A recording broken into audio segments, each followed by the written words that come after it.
नमस्कार, मेरा नाम है सुमित सिंह मेहता। हाजिर हूं सामने क्वांटम मैकेनिक्स से रिलेटेड एक और नया लेक्चर लेके। आज का हमारा है लेक्चर नंबर 62। ठीक है, तो आज के इस लेक्चर में क्या डिस्कस करने वाले हैं, जो अभी तक हमारा पोटेंशियल बैरियर वाला चल रहा है उसी को क्या करेंगे, या फिर उसी में केस सेकंड करने वाले हैं। केस सेकंड का मतलब अभी जो पार्टिकल की एनर्जी होगी हमारी वो क्या होगी, लेस देन वी नॉट होगी। हमने वो वाला केस स्टडी कर लिया, यानी केस फर्स्ट हमने पढ़ लिया है, जिसमें क्या थी, जो इंसिडेंट पार्टिकल था किसी एक पोटेंशियल बैरियर पर, उसकी जो एनर्जी थी वो क्या थी, पोटेंशियल की हाइट से ज्यादा थी। यानी इस टाइप का केस हमने पढ़ लिया है कि अगर मैं अज्यूम करूं कि ये क्या है मेरा एक इस तरीके से पोटेंशियल बैरियर है। ठीक है, ये क्या है, x इक्वल टू 0 है, और ये क्या है यहाँ पर x इक्वल टू a है, और इसकी हाइट कितनी है, v नॉट है, और यहाँ से एक पार्टिकल आ रहा है जिसकी एनर्जी कितनी है, e है, और इसका मास कितना है, m है। और केस फर्स्ट में क्या था, जो एनर्जी है इस पार्टिकल की वो क्या है, ग्रेटर देन v नॉट है। यानी इस टाइप के केस को हम क्या कर चुके हैं, पढ़ चुके हैं। हमने इसका पहले क्या किया था कि क्लासिकली यहाँ पर जब ये पार्टिकल इस पोटेंशियल बैरियर पर इंसिडेंट होगा तब इसका बिहेवियर कैसा होगा। फिर हमने क्वांटम मैकेनिकली देखा कि जब ये पार्टिकल इस पोटेंशियल बैरियर पर इंसिडेंट होगा तब इसका बिहेवियर कैसा होगा। नाउ जो आज का हमारा केस है वो क्या है कि पार्टिकल तो वही है लेकिन उसकी एनर्जी क्या है, लेस देन वी नॉट है। ठीक है, एनर्जी क्या है, लेस देन वी नॉट है, मास कितना है, m है, और ये क्या है, केस सेकेंड है हमारा कि जब energy of particle is less than V naught. जब इस एनर्जी का पार्टिकल इस पोटेंशियल बैरियर पर इंसिडेंट होगा तब उसका बिहेवियर कैसा होगा वो हमें क्या करना है, आज देखना है। नाउ इसको देखने के लिए हम पहले क्या करेंगे, क्लासिकली इसको देखेंगे, फिर हम कैसे देखेंगे, क्वांटम मैकेनिकली देखेंगे। ठीक है, तो स्टार्ट करते हैं। मैं इसे मिटाता हूं, फिर यहां पर लिखते हैं सिस्टमेटिकली। ओके, नाउ सबसे पहले हमें क्या दिया होगा, एक पोटेंशियल बैरियर देखा होगा, दिया होगा। तो let us consider, let us पहले हेडिंग डालो ये वाला, केस सेकंड बोल दो, फिर लिखो let us consider we have a potential barrier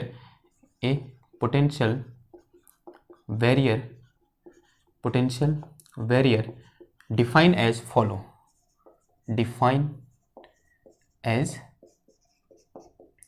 कैसे डिफाइन कर रखा है, इस तरीके से कि v ऑफ x एक पोटेंशियल है और वो कुछ ऐसे डिफाइन है कि उसकी वैल्यू 0 है when x is less than 0, उसकी वैल्यू v नॉट है when x is in between 0 and a, और उसकी वैल्यू अगेन 0 है when x is greater than a। ठीक है, ये हमने पिछले लेक्चर में डिफाइन किया था और अभी फिर से अगेन क्या कर दिया, इसको डिफाइन कर दिया।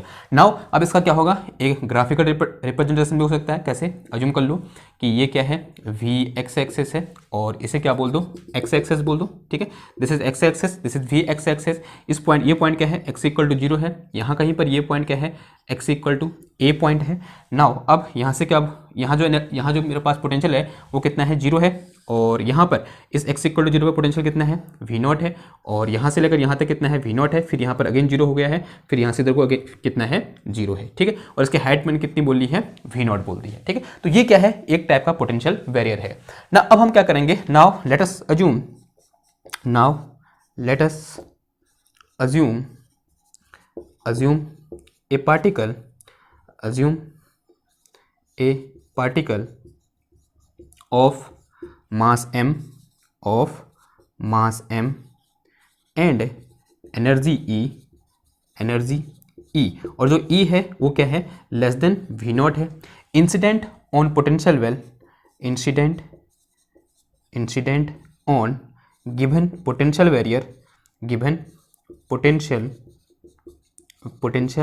बैरियर फ्रॉम लेफ्ट, कहाँ से, लेफ्ट से, फ्रॉम लेफ्ट से क्या हो रही है, इस पर इंसिडेंट हो रही है। Okay, from left, and we have to discuss its behaviour, क्या होगा, बिहेवियर की spelling, its behaviour when it interact with barrier, potential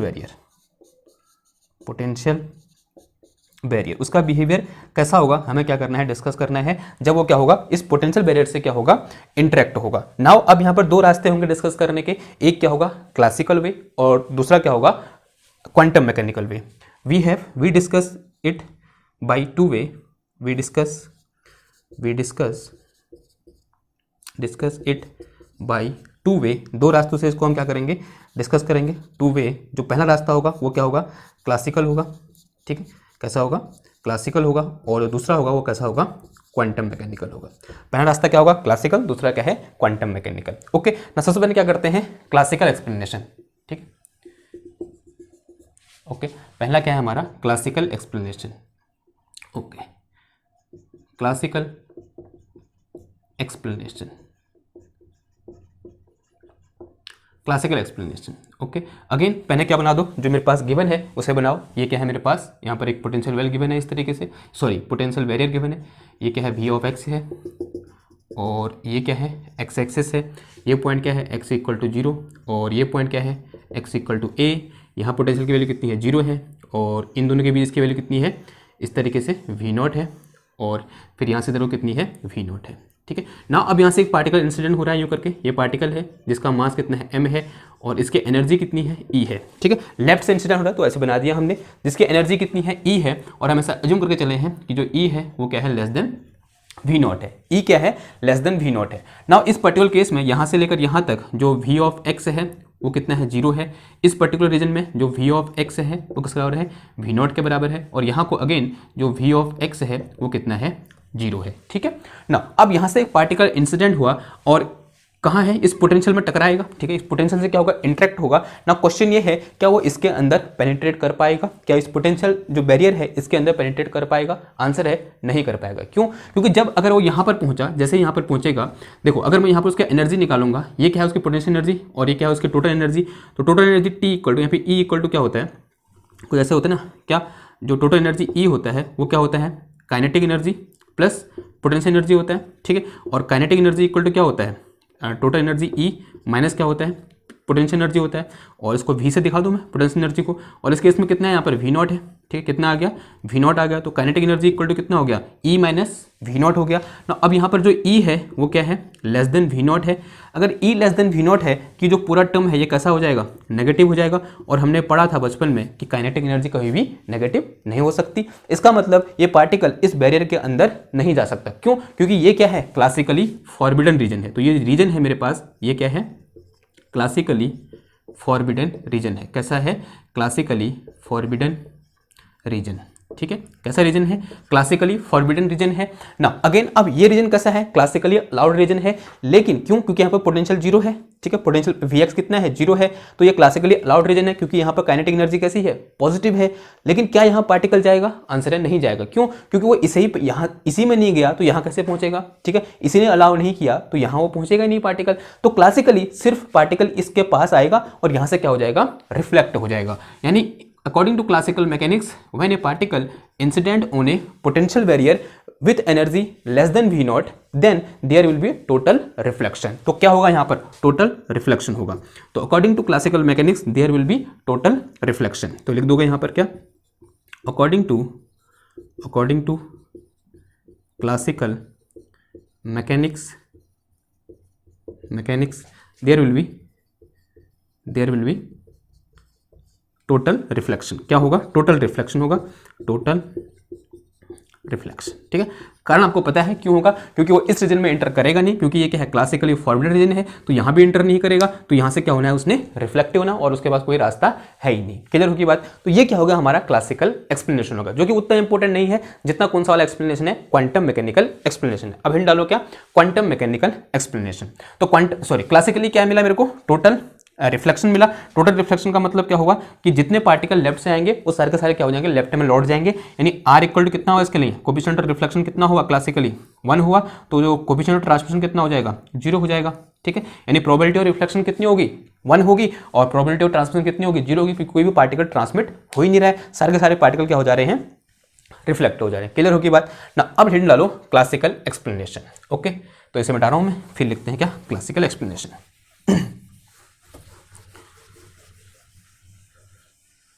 sorry, quantum mechanical explanation, classical बोल रहा हूँ।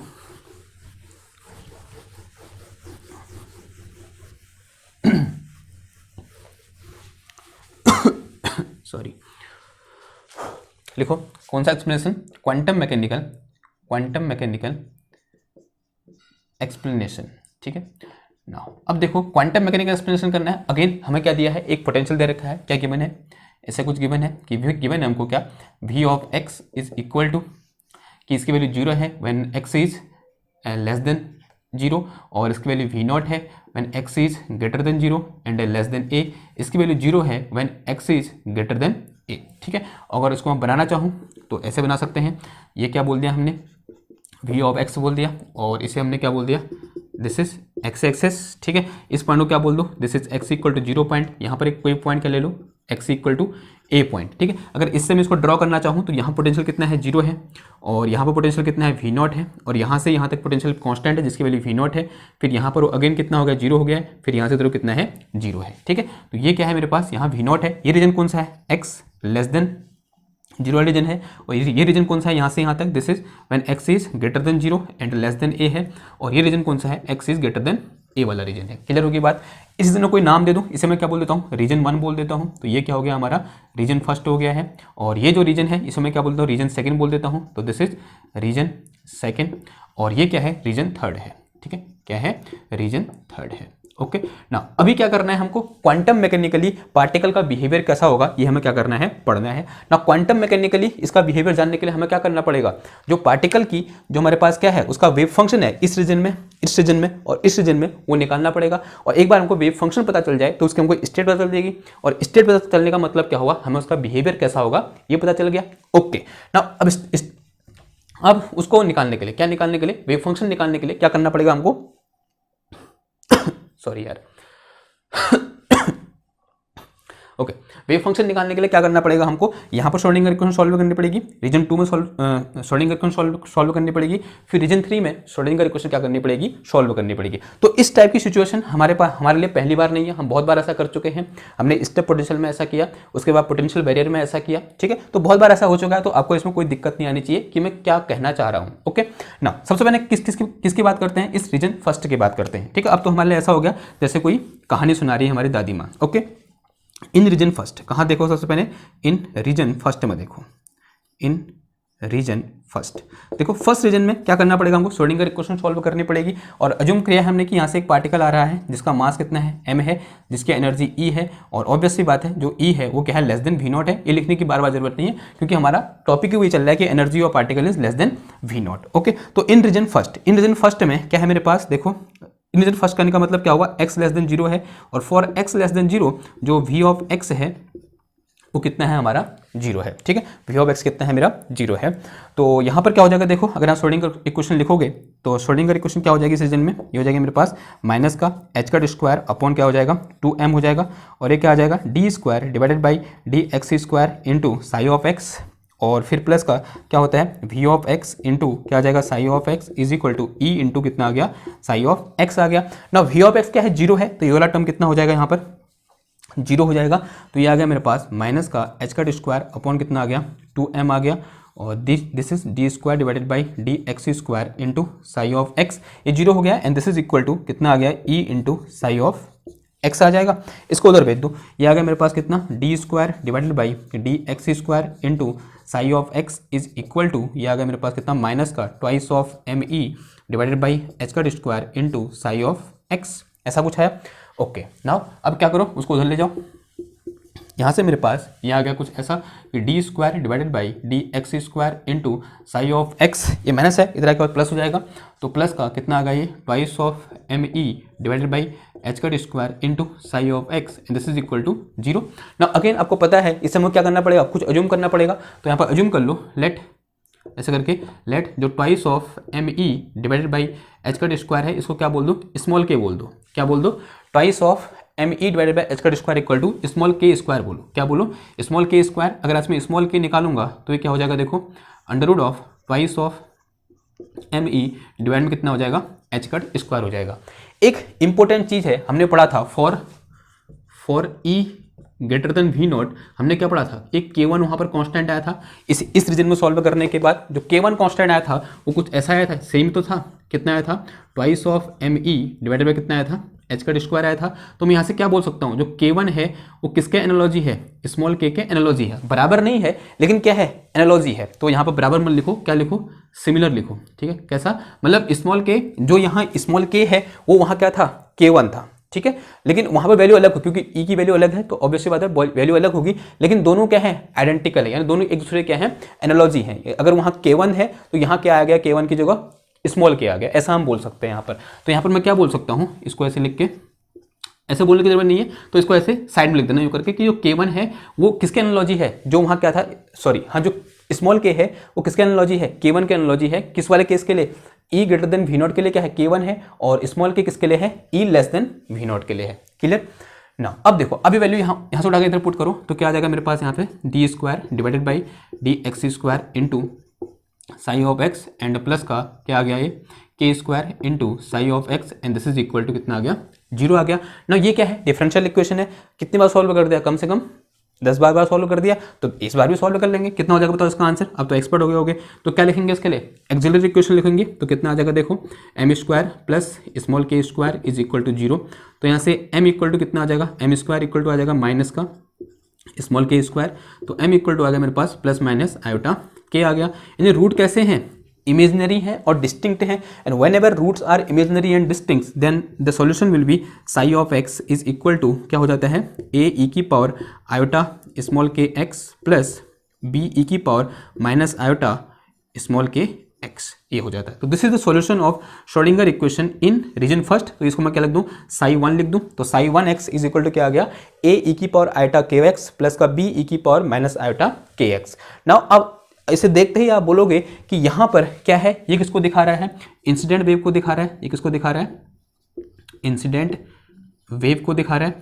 और ये किसको दिखा रहा है, रिफ्लेक्टेड वेव को दिखा रहा है। किसको दिखा रहा है, रिफ्लेक्टेड वेव को दिखा रहा है। एक इसको दिखा रहा है इंसिडेंट वेव को और एक इसको दिखा रहा है रिफ्लेक्टेड वेव को। ऐसा मैं क्यों बोल रहा हूँ, क्योंकि यहाँ नेगेटिव साइन आ रखा है। और आप अगर एक बार स्टेप पोटेंशियल लेक्चर आपने देखा है तो वहाँ मैंने इसको बड़ी खूबसूरती से समझा रखा है कि मतलब इसका मतलब रिफ्लेक्टेड वेव क्यों होता है और इसका मतलब इंसिडेंट वेव क्यों होता है। क्योंकि ये क्या है, इंसिडेंट प्लेन वेव है और ये क्या है, रिफ्लेक्टेड प्लेन वेव है। किसके साथ एसोसिएटेड, जो यहाँ से पार्टिकल आ रहा है उसके साथ एसोसिएटेड। ठीक है, तो अगर आपने एक सीरीज में लेक्चर देखे हैं तो यहाँ पर आपको कोई भी दिक्कत नहीं होने वाली है। ओके ना, अब देखो इसका मतलब क्या हुआ, इस रीजन फर्स्ट में क्या होगा, कुछ पार्टिकल ऐसे इंसिडेंट हो रहे होंगे और कुछ पार्टिकल क्या हो रहे होंगे, रिफ्लेक्ट हो रहे होंगे। और ये तो क्लासिकल मैकेनिक्स भी बोलती है। तो क्वांटम मैकेनिक्स ने कोई नई बात नहीं बोली, उसने क्लासिकल मैकेनिक्स का क्या दिया, साथ दिया। हाँ जी, इस फर्स्ट रीजन क्लासिकल मैकेनिक्स बोलती थी इस फर्स्ट रीजन में पार्टिकल आएंगे और रिफ्लेक्ट होंगे, और क्वांटम मैकेनिक्स भी बोलती है कि इस रीजन में कुछ वेव इंसिडेंट होगी और वो क्या हो जाएगी, एक रिफ्लेक्टेड वेव भी है इस फर्स्ट रीजन में, और क्या है, इंसिडेंट वेव भी है। रिफ्लेक्टेड वेव ये है और इंसिडेंट वेव ये है। अगर रिफ्लेक्टेड और इंसिडेंट वेव है तो वेव किसके साथ एसोसिएटेड है, पार्टिकल के साथ एसोसिएटेड है। तो यहाँ पर इंसिडेंट पार्टिकल भी होगा और रिफ्लेक्टेड पार्टिकल भी होगा। क्लियर होगी बात। तो ये तो इस समय कोई चौंकाने वाली बात नहीं है। अब बात करते हैं किसकी, इस रीजन सेकंड की, कि इस रीजन सेकंड में जो हमारा वेव फंक्शन है वो क्या निकल के आएगा। देखो क्लासिकल किससे ध्यान से सोचें तो क्लासिकल क्या कहती है, यहां पर पार्टिकल नहीं आ रहे हैं, तो इसका मतलब यहां पार्टिकल नहीं आ रहे हैं, तो यहाँ पर पार्टिकल की फाइंड होने की प्रोबेबिलिटी क्या है, 0 है। अगर क्वांटम मैकेनिकल ऐसा सोचें, अगर हम ये सोचें कि क्वांटम मैकेनिक्स भी सेम रिजल्ट देगी जैसा क्लासिकल देगी, तो यहाँ पर वेव फंक्शन की वैल्यू क्या आनी चाहिए, 0 आनी चाहिए, और यहाँ भी वेव फंक्शन की वैल्यू क्या आनी चाहिए, 0 आनी चाहिए। तो उसके लिए क्या करना पड़ेगा हमको, यहाँ वेव फंक्शन कैलकुलेट करना पड़ेगा। अगर 0 आया तो मैं बोलूंगा कि जो क्लासिकल बोल रही है वही क्वांटम भी बोल रही है। अगर 0 नहीं आया तो फिर आएगी, सोचेंगे यानी इसका मतलब कुछ जो क्वांटम मैकेनिकल है, क्वांटम मैकेनिक्स है, वो क्लासिकल मैकेनिक्स से रिजल्ट क्या देती है, अलग देती है। ठीक, तो क्या करते हैं हम इन रीजन सेकंड की बात करते हैं, और इसे मिटाना पड़ेगा मुझे। ठीक, इसे मिटाते हैं। ओके, ये लिख लो आप। देखो अब बात करते हैं कहाँ, इन रीजन सेकंड।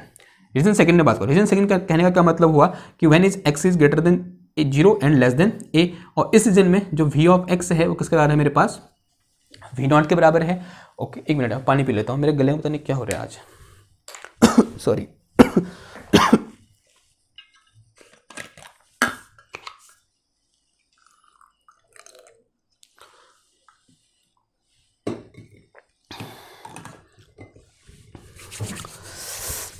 Okay sorry.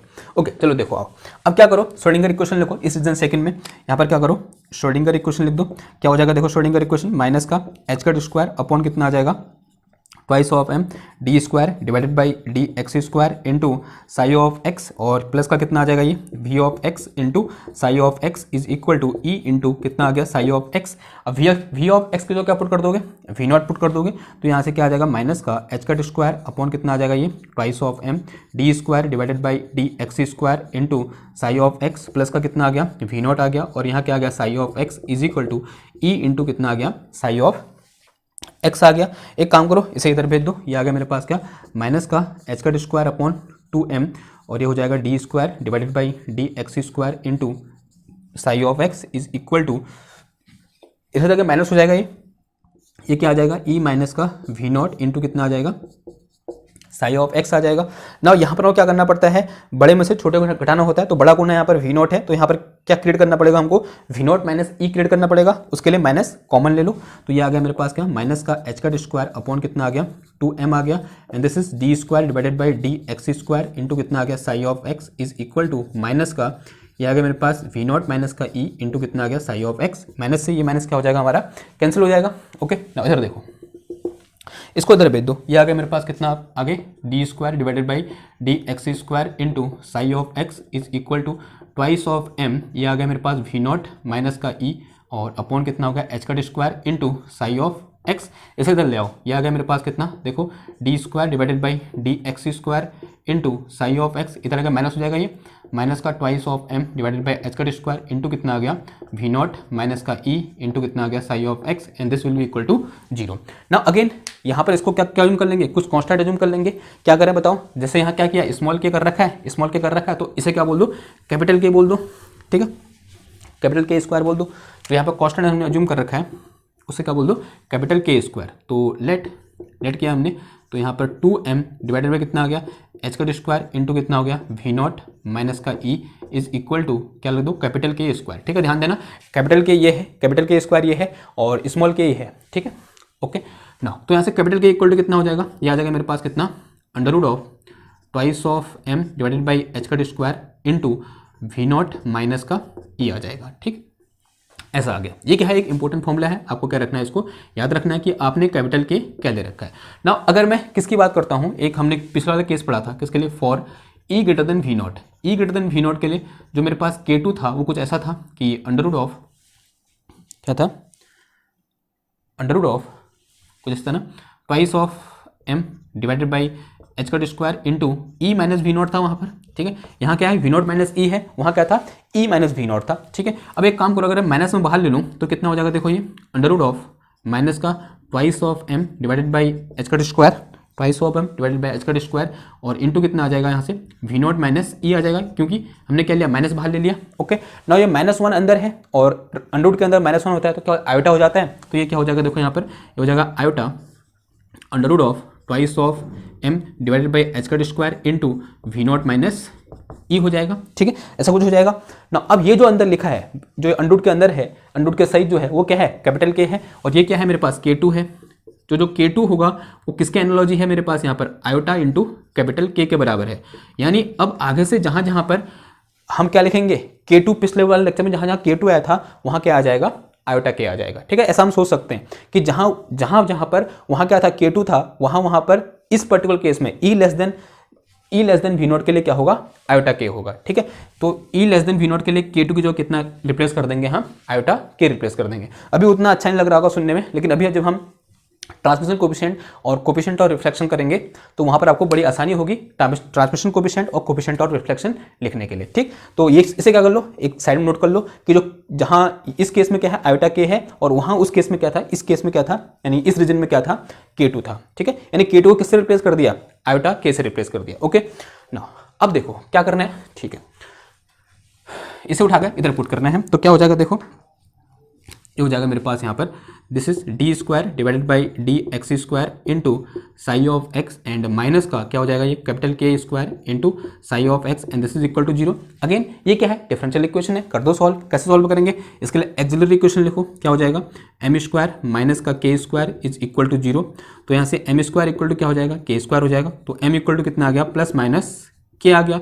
तो रूट कैसे हैं, रूट रियल और डिस्टिंक्ट है, और जब भी रूट रियल एंड डिस्टिंक्ट होते हैं तब सॉल्यूशन क्या होता है, हमने पढ़ा हुआ है, तब सॉल्यूशन क्या हो जाएगा इसका, साई इज इक्वल टू ना ए और बी दो कांस्टेंट, अरे वो मिटा दिया मैंने, ओहो क्या था वेव फंक्शन, याद है आपको पिछले रीजन में वेव फंक्शन क्या था यहाँ पर, तो थोड़ा बहुत मैं याद करने की कोशिश करता हूँ, ठीक है। Psi 1x is equal to A ई की पावर आयोटा स्मॉल के एक्स एंड प्लस बी ई की पावर माइनस का आयोटा स्मॉल के एक्स, ये था ना, यही था, ये क्या था, ये था ना, ये था। इस रीजन में, रीजन फर्स्ट में जो हमारे पास सॉल्यूशन निकल के आया था ये आया था, और वहाँ ए और बी दो कांस्टेंट ले लेते, तो यहाँ क्या ले लो सी और डी ले लो, तो क्या आ जाएगा सी ई की पावर के एक्स फिर प्लस डी ई की पावर माइनस का के एक्स, ठीक है। ध्यान देना ये कैपिटल के है, यहाँ क्या है स्मॉल के है, तो ये क्या आ गया, रीजन सेकंड में वेव फंक्शन निकल के आ गया, ठीक है।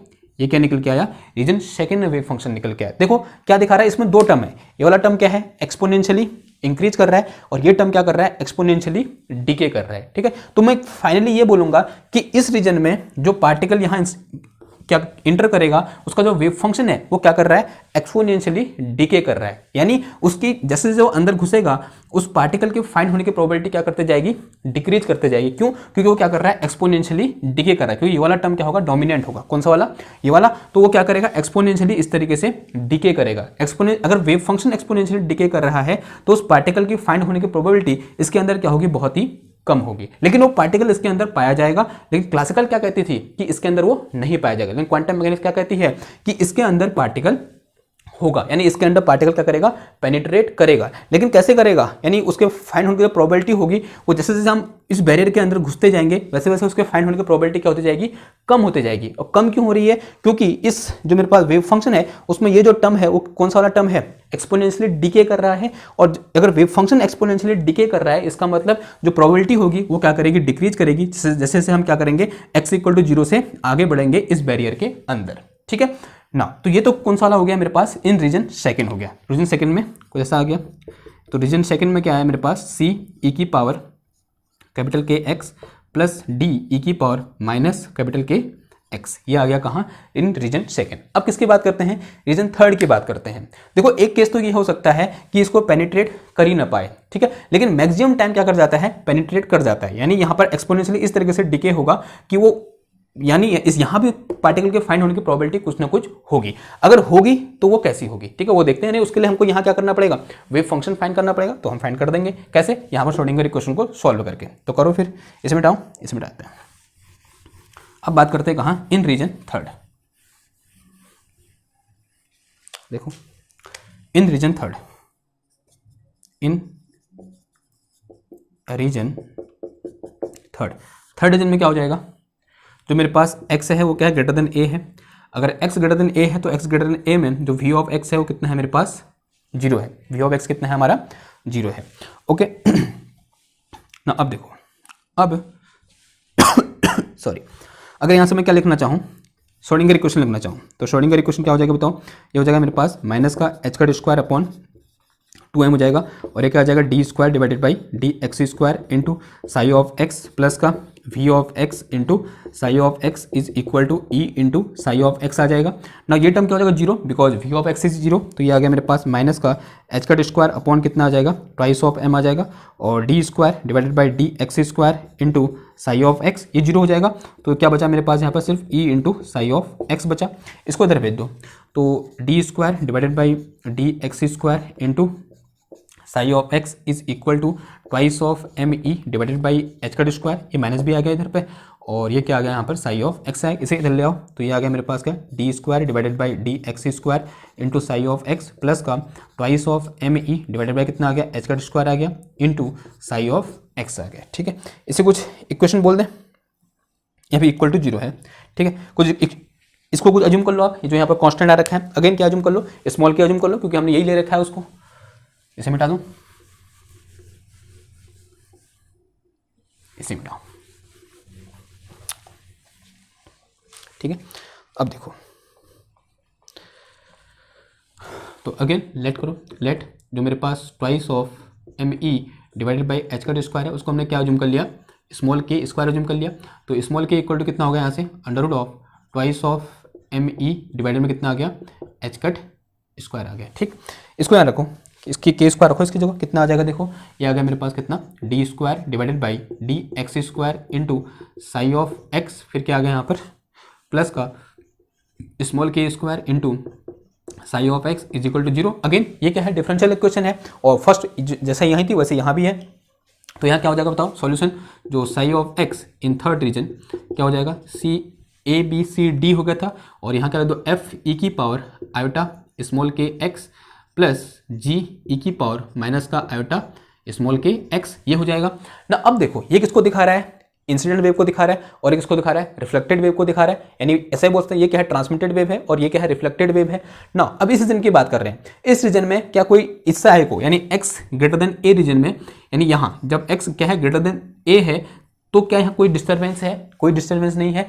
तो ये जो टर्म होगा इसने कितना होना चाहिए, जीरो होना चाहिए। इसके जीरो होने के लिए जो g होगा वो कितना हो जाएगा, जीरो हो जाएगा। अगर g जीरो है और तो इसका मतलब जो साई इन रीजन थर्ड वो कितना आ जाएगा मेरे पास, वो आ गया मेरे पास कितना, एफ ई की पावर आयोटा के एक्स आ गया। ठीक है, तो ये क्या निकल गया मेरे पास, wave function in region third. अगर रीजन थर्ड में वेव फंक्शन हमारे पास कुछ ना कुछ निकल के आ रहा है, तो यहां पर इस रीजन में पार्टिकल के फाइंड होने की प्रोबेबिलिटी कुछ ना कुछ है, यानी जो पार्टिकल यहां से आ रहा है वो क्वांटम मैकेनिकली इस बैरियर को क्या कर जाएगा, पेनिट्रेट कर जाएगा, यानी इस बैरियर को पार कर जाएगा। लेकिन ऑब्वियसली बात है, अगर यहां से 10 पार्टिकल आ रहे हैं और तो सारे के सारे पार्टिकल यहां नहीं पहुंचेंगे, यानी यहां से कोई पार्टिकल आ रहा है, अगर मान लो यहां से इंसिडेंट हुआ कोई पार्टिकल, तो जरूरी नहीं है कि वो यहां भी हमें देखने को मिले। क्यों, क्योंकि इस रीजन में जो वेव फंक्शन है वो कैसा है, एक्सपोनेंशियल डिके कर रहा है, यानी उसकी प्रोबेबिलिटी यहां पर एक्स में जैसे आगे बढ़ेंगे उसकी यहां पहुंचने की प्रोबेबिलिटी क्या है, बहुत कम है। और अगर पहुंचेगा तो उसके बाद पहुंचेगा, जरूर पहुंचेगा, लेकिन उसका जो प्रोबेबिलिटी होगी यहां पहुंचने की वो क्या होगी, कम होगी, क्योंकि इस टाइप का वेव फंक्शन है। ठीक है, यानी यहां वेव फंक्शन मिल रहा है, यानी यहां पार्टिकल है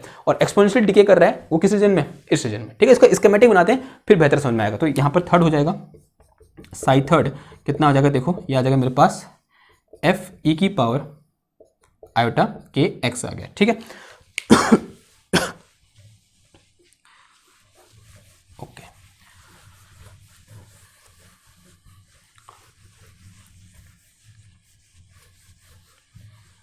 ठीक है, तो स्कीमेटिक बनाते हैं, यानी सबसे पहले इन सबको एक साथ लिख देते हैं। तो यहाँ से वेव फंक्शन क्या निकल के आ जाएगा मेरा, जो साई ऑफ एक्स निकल के आ जाएगा वो कुछ ऐसा होगा कि ए ई की पावर आयोटा स्मॉल के एक्स प्लस बी ई की पावर माइनस का आयोटा स्मॉल के x for x less than zero, और सी ई की power capital K x and फिर प्लस डी ई की power minus capital K x for x greater than zero and less than a, and F e की power iota small के x for x greater than a. ठीक है, ये क्या निकल गया, वेव फंक्शन निकल गया। अब देखो इसका स्कीमेटिक ड्रॉ करते हैं, कैसे, मतलब इसका ग्राफ ड्रॉ करते हैं। अज्यूम कर लो कि ये क्या है, साई एक्स है, ओके, और इसे क्या बोल दो, एक्स एक्सेस बोल दो। ठीक है, इस पॉइंट को क्या बोल दो, एक्स इक्वल टू जीरो बोल दो, और इस पॉइंट को क्या बोल दो, एक्स इक्वल टू ए बोल दो। ठीक है, इस तरीके से थोड़ा लंबा बना दूँ करके, दिस इज एक्स एक्सेस। ठीक, डार्क कर दो इसको,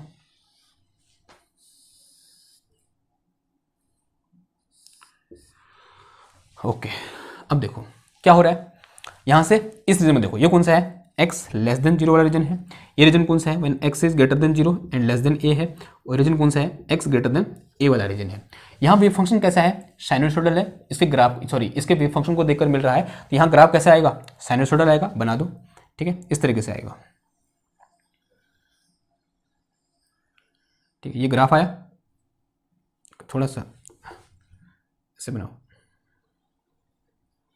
ऐसे ग्राफ आया ना। अब इधर से एंटर करेगा और जब यहां जाएगा, ये यहां ग्राफ कैसा है, एक्सपोनेंशियली डिके कर रहा है। ठीक है, ये वाला टर्म डोमिनेट करेगा तो एक्सपोनेंशियली डिके कर रहा है। तो एक्सपोनेंशियली डिके करने का मतलब इस तरीके से एक्सपोनेंशियली। ठीक है, अब ऐसा क्यों आया, ठीक है, तो एक्सपोनेंशियल डिके ग्राफ तो ऐसा लेते हैं ना, ऐसा वाला लेते हैं। ठीक है, ओके, ऐसा वाला लेते हैं। अगर एक्स ग्रेटर देन जीरो की बात करें, ऐसा लेते हैं, शार्प यूं करके नीचे गिर जाता है। अब ऐसा क्यों, क्योंकि ये ऊपर भी उठा रहा है ना, एक्सपोनेंशियली इंक्रीज भी कर रहा है फंक्शन इधर, और ये डिके कर रहा है। और डोमिनेंट कौन सा वाला करेगा, ये वाला करेगा। ठीक है, तो एक्सपोनेंशियली इस तरीके से डिके करेगा यूं करके, और इतना खतरनाक तरीके से नहीं कर जाएगा, आराम से यूं करके ऐसे डिके करेगा। ठीक, फिर जैसे ही इसको पार करेगा, यानी उसकी देखो, अगर वेव फंक्शन एक्सपोनेंशियल डिके कर रहा है, यानी यहाँ को ज़्यादा जाते हैं उसकी फाइन होने की प्रोबेबिलिटी क्या होती जा रही है, कम होते जा रही है। यहाँ क्या है, बहुत ज़्यादा है प्रोबेबिलिटी, यहाँ क्या है उसके अपेक्षा कम है। फिर जैसे वो इधर जाएगा अगेन कैसा है, फिर फंक्शन साइनोसॉइडल है, तो यहाँ क्या हो जाएगा, इस तरीके से साइनोसॉइडल ग्राफ हो जाएगा यूँ करके, ठीक है। अब यहाँ एम्पलीट्यूड ज़्यादा है, यहाँ एम्पलीट्यूड क्या है, कम है। एम्पलीट्यूड किसको दिखाता है, फाइन होने की प्रोबेबिलिटी को दिखाता है, यानी यहाँ प्रोबेबिलिटी क्या होगी, कम होगी। क्यों, क्योंकि यहीं डिक्रीज होगी प्रोबेबिलिटी, तो अपने आप ही यहाँ क्या हो जाएगी, कम हो जाएगी, ठीक। तो ये क्या हो गया, इसका स्कीमेटिक हो गया, ठीक। तो ये इस रीजन में ऐसा है, और इस रीजन में एक्सपोनेंशियल डिके कर रहा है, और इस रीजन में अगेन क्या है, ये साइनोसॉइडल है। क्लियर होगी बात, ठीक ना। अब आगे बात करते हैं, इसमें बात करते हैं किसके बारे में, ट्रांसमिशन कोफिशिएंट और कोफिशिएंट ऑफ ट्रांसमिशन और कोफिशिएंट ऑफ रिफ्लेक्शन के बारे में।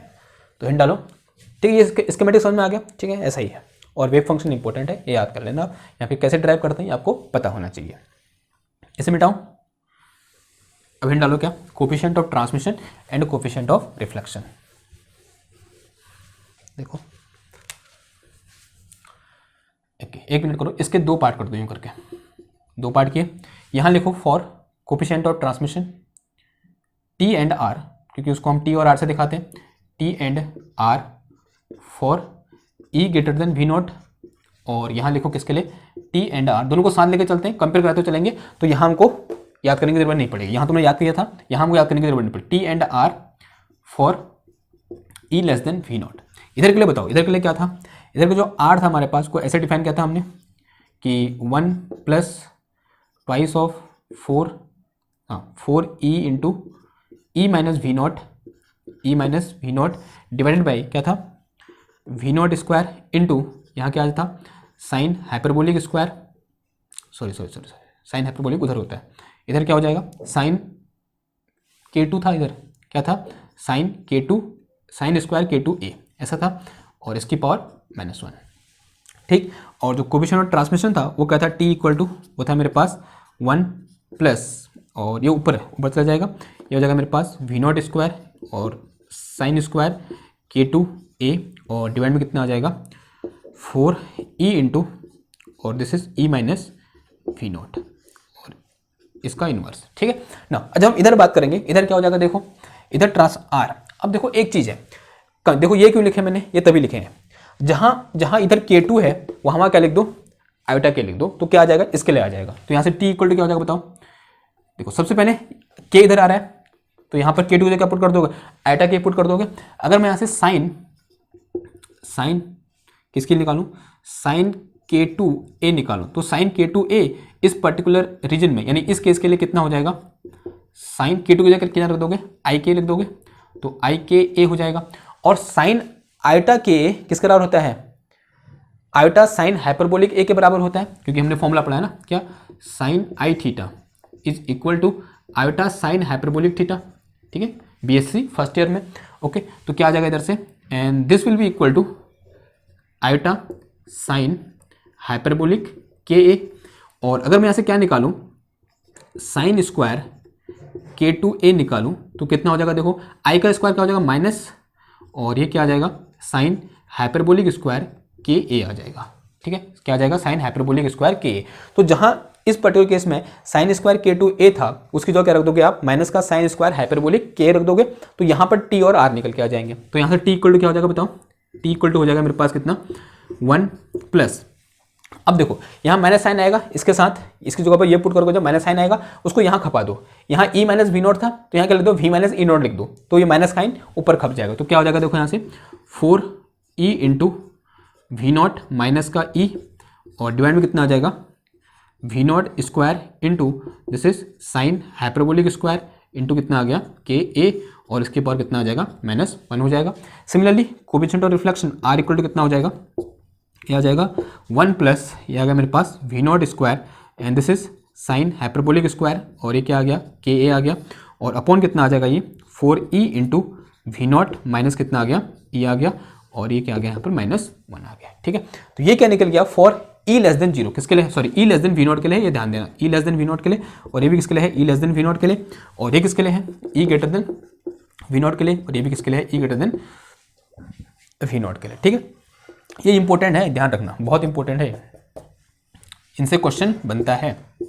आपको ये क्या होने चाहिए, याद होने चाहिए। इससे क्वेश्चन बनता है तभी मेरे को क्या है, याद है, ठीक है, क्योंकि मेरे को जरूरत पड़ेगी ना कभी पेपर में करने के लिए, तो मेरे को तभी याद है क्योंकि मुझे पता है कि ये कहाँ आते हैं एग्जाम में, ये डायरेक्ट पूछे जाते हैं या फिर इनसे रिलेटेड सीधे क्वेश्चन पूछा जाता है। ई भी दे देगा और आपसे पूछेगा कि ट्रांसमिशन कोफिशिएंट क्या होगा, या फिर कोफिशिएंट और ट्रांसमिशन क्या होगा, या आर क्या होगा, टी क्या होगा, ठीक है। और एक चीज़ और क्या जो सबसे इंपॉर्टेंट है कि आर प्लस टी कितना होगा हमारे पास, 1 होगा फ्रॉम कंट्रीब्यूशन ऑफ प्रोबेबिलिटी। तो ये भी क्या है हमारा इंपॉर्टेंट है। अगर टी दिया है तो आर निकालना क्या है इधर से, बहुत आसान है, ये फॉर्मूला लगाने की कोई जरूरत नहीं पड़ेगी।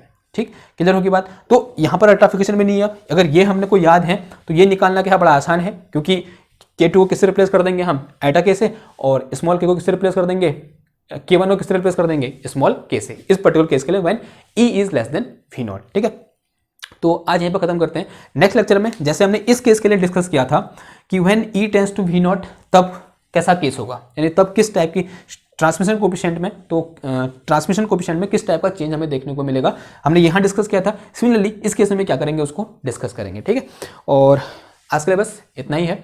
थोड़ा आज का लेक्चर मुझे ऐसा लगा कि मैं थोड़ा ऐसे कमज़ोर फील कर रहा हूँ, मतलब क्या बोलते हैं उसका नाम, ऐसे बोलने में हड़बड़ाहट टाइप की हो रही है। एक रीज़न तो क्या ये है कि आज यहाँ बहुत ज़्यादा हो रहा है। ठीक है, जिसको नहीं पता मैं उत्तराखंड से हूँ, तो उत्तराखंड में बहुत ज़्यादा होता है। ठीक है, उत्तराखंड में नैनीताल के ठीक नीचे, तो आप समझ सकते हो कितना ज़्यादा इधर होता होगा। तो एक अजीब सा माहौल, मतलब मौसम भी वैसा हो रखा है, तो उस वजह से थोड़ा आवाज़ में हड़बड़ाहट भी हो सकती है। आज के मेरे को पानी पीना पड़ा बीच में जाके, वैसे अक्सर ऐसा नहीं होता है, मैं पढ़ा सकता हूँ 1 घंटा, लेकिन आज थोड़ा क्या हो रहा है, माहौल की वजह से या फिर मौसम की वजह से थोड़ा क्या बोलते हैं, लो फील कर रहा हूँ। मतलब लो वैसे नहीं वैसे मतलब आवाज़ नहीं निकल पा रही है, गले में थोड़ा खराश टाइप की हो रही है, उस तरीके से बोल रहा हूँ। ठीक, तो उसकी टेंशन मत लो आप, वो मैं अगले लेक्चर में मैनेज हो जाएगा, वो पूरे जोश के साथ आ जाएगा अगले लेक्चर में, एकदम आग आग सेक के। लेकिन तब तक के लिए आप दोबारा इसको पढ़ लो एक बार, मतलब आपको समझ नहीं आया तो मेरे को बता देना, तो मैं दोबारा बना दूंगा लेक्चर।